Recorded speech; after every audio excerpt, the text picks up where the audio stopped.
Commençons par afficher les cartouches. Pour cela, j'utilise le raccourci, les touches CTRL et petit U simultanément.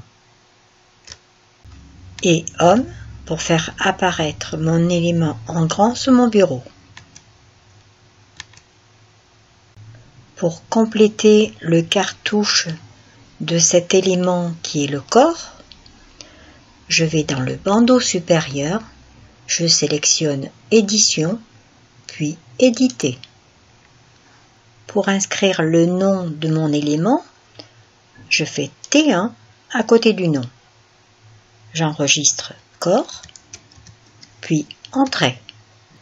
Les 3 premières lettres qui précèdent le nom de mon élément correspondent au nom de mon modèle, Onyx, et le nom de ma variante.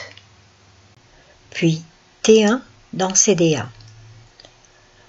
J'enregistre la codification de l'élément que l'on retrouve dans la nomenclature. Puis Entrée. T1 dans Ref, qui veut dire référence. J'enregistre le repère de nomenclature 1 sur 6. Puis Entrée. Et T1 dans Commentaire,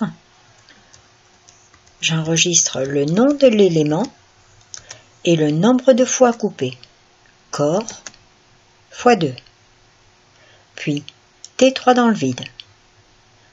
J pour ranger. Je prends la main avec sélection. Puis T1 sur un nouvel élément. Home pour faire apparaître cet élément en grand sur mon bureau. Dans le bandeau supérieur, je sélectionne Édition, puis Éditer. T1 à côté de nom, j'enregistre le nom de l'élément, soit poche, puis Entrée.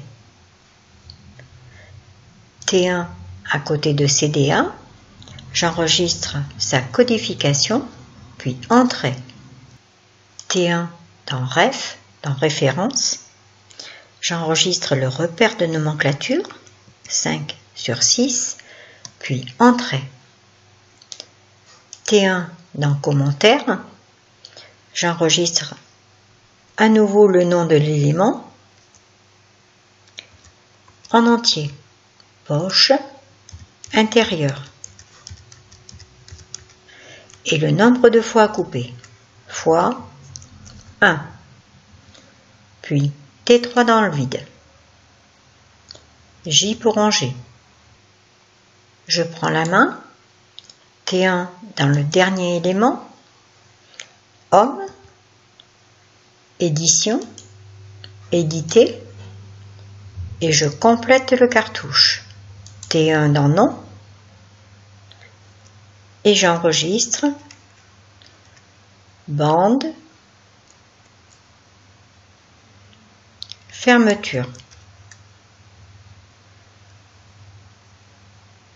Je n'écris pas en entier. Nous avons droit au maximum à 8 lettres. Puis Entrée. T1 dans CDA. J'enregistre la codification. Puis Entrée. T1 dans Référence. J'enregistre le repère de nomenclature. Puis Entrée. T1 dans Commentaire. Et j'inscris le nom de l'élément en entier. Bande de fermeture.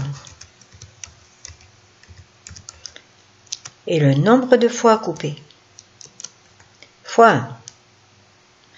Puis T3 dans le vide. J pour ranger. Et j'ai terminé.